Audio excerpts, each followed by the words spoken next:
when I was 19 years old. I got shot 6 times in a drug deal, left for dead. Went to the hospital. The doctor said I wouldn't make it. The doctor walked away. A voice told me I wasn't going to die. There was something for me to do. The bleeding stopped, and that was my reality of faith. I realized that there was something bigger than me, and all the things I had done did not somehow trump the fact that there was some bigger picture. Faith. By definition, it's something that is felt with strong conviction without tangible evidence of its existence. Many claim to have it, but how do we attain it? It can't be held. It can't be sold. But it can be passed down. Faith is invaluable to those who feel it. How is it that this belief can unite us regardless of our differences? It's because of conviction, that feeling inside that links so many, from the far corners of the earth to the closest reaches of our neighborhoods. Faith is all around us. Faith springs from a glorious past forward to a promising future. The faith that those who not so quietly defeated rivals and redefined record books would inspire their brethren of today to reach such epic accomplishments. And all along, there are those who cheer. In their minds, they envision. In their hearts, they believe. And because of that, they are simply known as the faithful.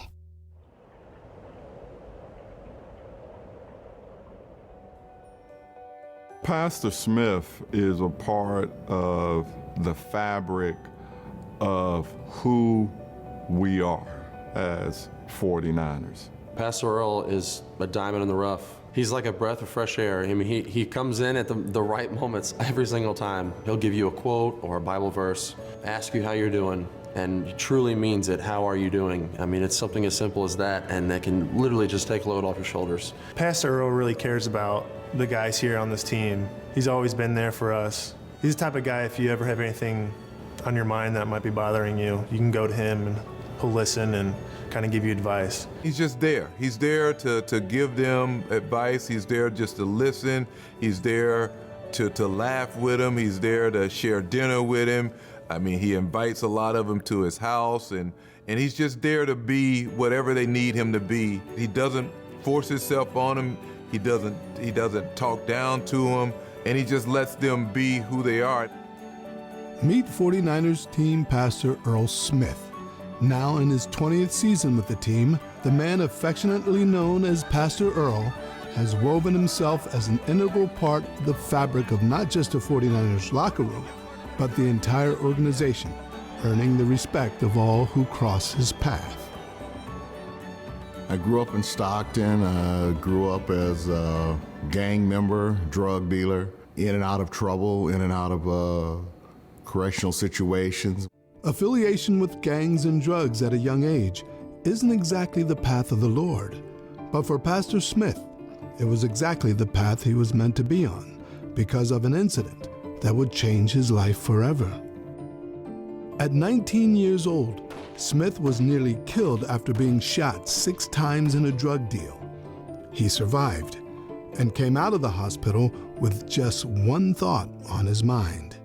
My next step was to get healthy enough to try to find the guy who shot me, as I wanted to kill him. Smith luckily would not get that chance at vengeance, as the perpetrator turned himself in. And so, with a literal fresh chance at life, Smith was left to do some soul searching. I learned through that experience that when I thought people were respecting me, there was a fear associated with me, and fear drives people to do some really strange things. So it taught me the real understanding of the difference between fear and respect. It also gave Smith a new calling. Just 1 year after his near-fatal incident, Smith preached his first sermon. The chaplain asked Smith what the Lord had in store for him. Smith's answer? Well, hear it for yourself. And I said, well, God told me I was going to be a chaplain in San Quentin prison. San Quentin, California's oldest prison and the site of death row. Located just north of San Francisco in the shadow of the Richmond Bridge, it is a place where Smith himself had been on a path to end up, and not as a chaplain. With his newfound faith, however, Smith was able to enter prison life by choice, not requirement. In '83, I was hired at San Quentin as a chaplain, the youngest person ever hired in the history of California to be a chaplain. Based on my background, based on the things I had done, it didn't seem reasonable, but once again, faith. There was people that had done a lot more, much more significant than I had in terms of ministry, in terms of focus and direction, yet I believe that God was faithful to his word, that that's what I would do. Smith served as Protestant chaplain at San Quentin for nearly 25 years before stepping away in 2006. Though it would seem that his troubled past would help him relate to inmates, that ended up far from the truth. When I first went into San Quentin, I immediately realized that having an understanding of what the streets were meant nothing in the prison system. It just simply made me more aware that that environment was much different than what I'd grown up with. I did have guys that I knew in the prison that I'd grown up with. Some of them had been my previous crime partners. More than anything, it was understanding the pain that was associated with the prison.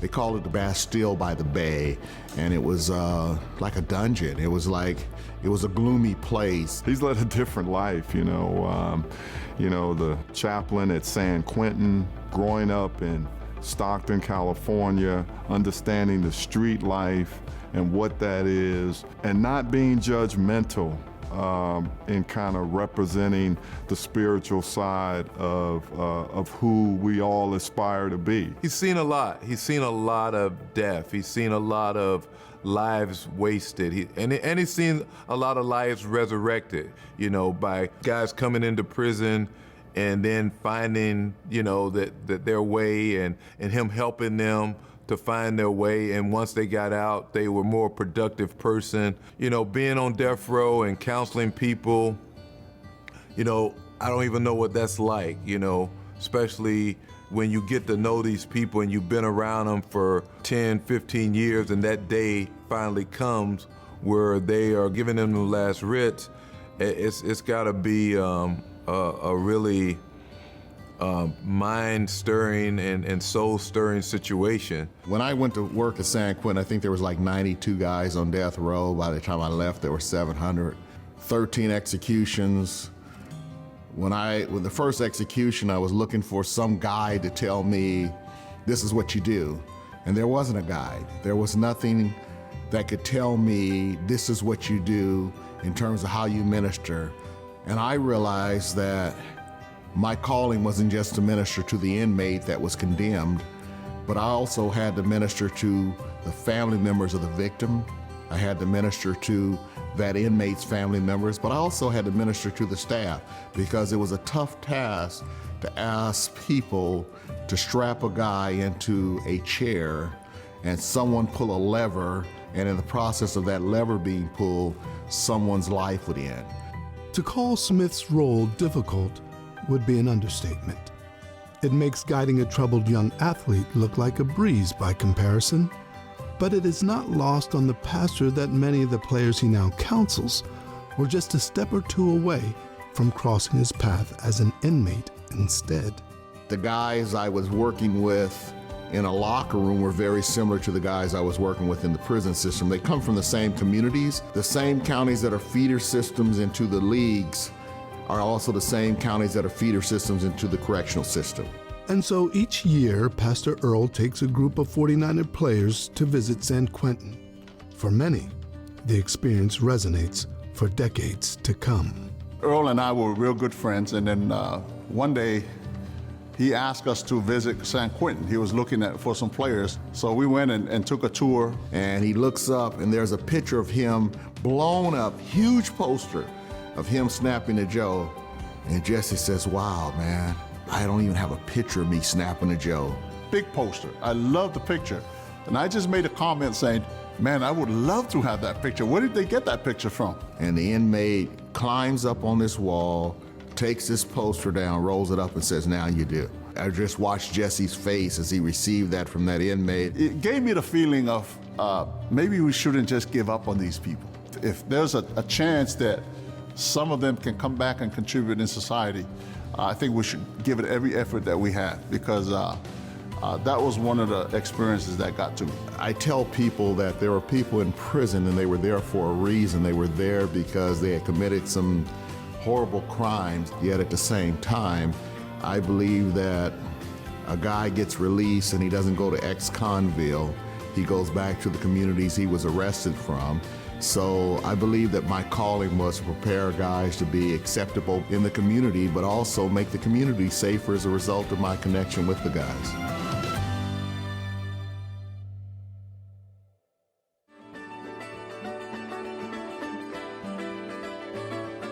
My job is to provide or offer guidance and religious services for all. A lot of teams don't allow for the flexibility and the openness of the chapel or the team pastor. In my particular case, I'm able to meet with the guys from the day they get here. When they're drafted, I meet them. Rookie Symposium, which the NFL puts on, I'm one of the people that takes them there. So every rookie class that is drafted, I deal with them. Earl Smith has been the 49ers team pastor for 20 years and served as Protestant chaplain at the San Quentin State Prison for nearly 25. He has guided the hearts and minds of young men in the Bay Area, athletes and inmates alike, for over 3 decades. But last year, some of those young men asked Pastor Smith to help guide them on a trip far away from San Francisco.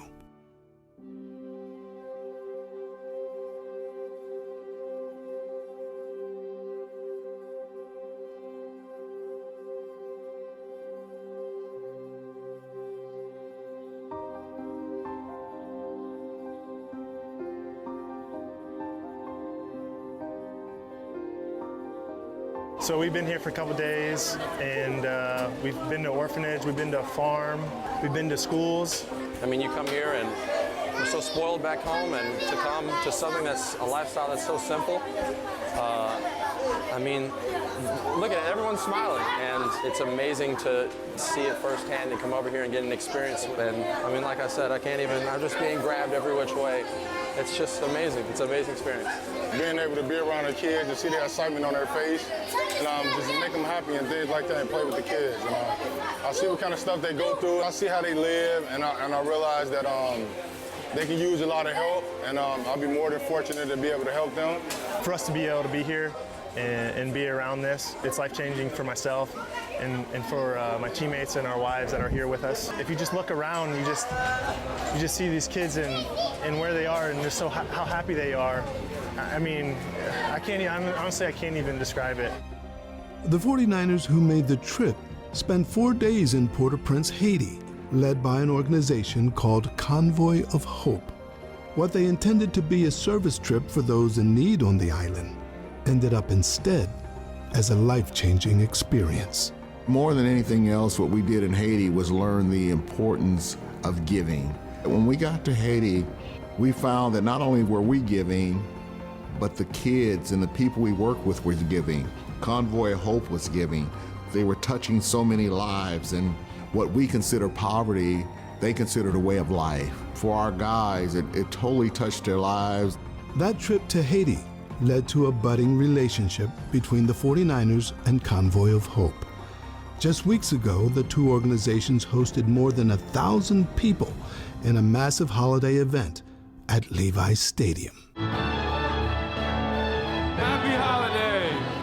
You know, we're going to have a ton of people come through and just be able to give them just some hope this holiday season, and just be able to give back, again, using our platform. All it takes is just a small amount of time of ours. We can impact a lot of people in such a bigger way. You can give people gifts, you can give them kids' toys, you can give them a bag of groceries, but can they go and get tickets? Can they meet the players? Can they get their hair done? Can they get dental checks? Can they do health and wellness?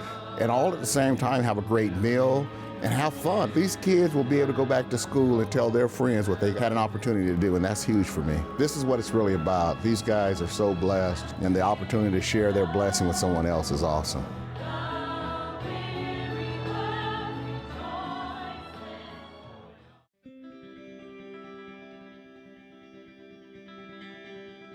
best part of being with the 49ers is watching players that I see come in as rookies mature. I start to see them become men. 49ers Pastor Earl Smith is a pillar for the organization. Team pastor for both the Niners and the Golden State Warriors since the 1990s, Pastor Smith has guided many a young mind, including those who are now old souls. A lot of giving guidance has to do with understanding where we all are. We're at a particular time emotionally in our lives, and I'm speaking on personal knowledge here with Pastor Smith, and that he's guided me personally through some very difficult times in my life, and so I know firsthand how comforting the conversation can be with him. His world of experience is so vast and so wide. It's just amazing, and his care and his concern for these young men and just trying to help them to realize where they are, what opportunities they have, and then just help them to fulfill those dreams. He is just that beacon of wisdom and that beacon of hope that he can just give it to anyone on the team. Very thankful for him and the work that he does for us, and how he really busts his tail to make sure that everyone's in good spirits. He has a lot of wisdom that he would like to share with everyone. He always takes time out of his day to help you with whatever you need, and he's like that with everyone. He doesn't talk down to them. He recognizes that they're young men. He recognizes that they're on a journey. Everybody's journey starts different, and there are different phases and different levels of their lives of maturity. He can communicate across whatever lines with any kind of people. He can go to the street, he can go to the boardroom. But the one aspect that I appreciate the most is his ability to listen, say back to you what you've said, give you an understanding of perspective, and walk with you down a path. I want to be a listener. I think the most important thing anyone in ministry can do is listen. Now, I used to work for the Boy Scouts before I went to work at the prison. Dealing with kids, I always wanted to get down where they were and listen to them. And I saw how important it made them feel and how liberated they felt, that they felt like I was listening to them. I learned the value of listening from dealing with kids. Smith has listened to and guided countless players in his decades with the organization, and it would be no stretch to say that each has a place in his heart.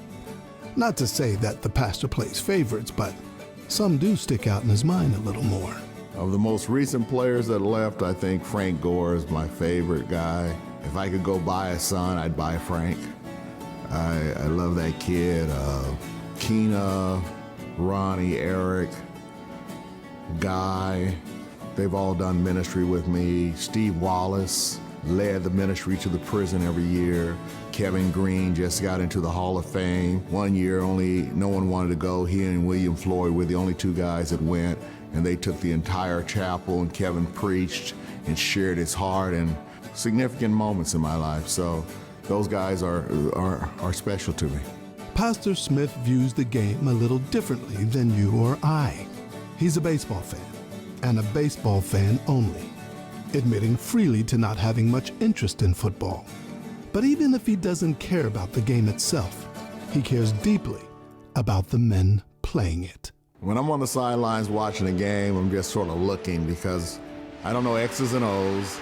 I know when a guy makes a play and I get excited, but when I'm watching, I'm watching men grow up. I'm watching Charles Haley when he had 99 and a half sacks, and he gets another sack, and now it's 100. And I watched when they put it on the board, I watched the tears in his eyes as it was announced that he'd got his 100.5 sack. Great back drop by Chandler. Chandler in trouble. He'll take a sack. He is nailed, and look who did it. Charles Haley. Charles Haley. The plays, the wins, the losses. Of course, everybody likes to be associated with a winner, but once again, what I watch is to see how guys are. Terrell Owens, we played Green Bay one year, and kept dropping the ball late in the drive. He used to like to dance after scoring a touchdown, and Steve almost falls down. He throws Terrell the ball, and this time there's no dancing, so we figured he dropped it again. And when he gets up, he has the ball. He comes over to me. He's crying. I said, man, you didn't dance. He says, it wasn't time to dance. I need to give God glory. He gave me one more chance. Young almost falls down, throws to the end zone. Owens! Owens! Owens! He caught it! He caught it! He caught it! 25-yard touchdown pass! Terrell Owens being bumped to the goal line. Hit as he caught the ball, and he makes the winning touchdown catch. What sticks out in my mind was not the touchdown, but the fact that he knew who to give the credit to. Hey, where's T.O.? T.O. T.O. T.O.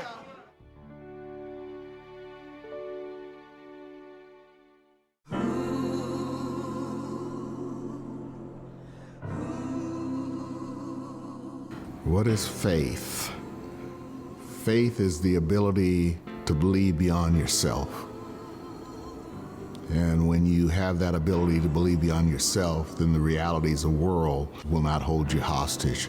Faith is believing that there is a system and a source. Faith says that I have a vehicle that I can go to, that I can trust and believe in, that is far superior to myself.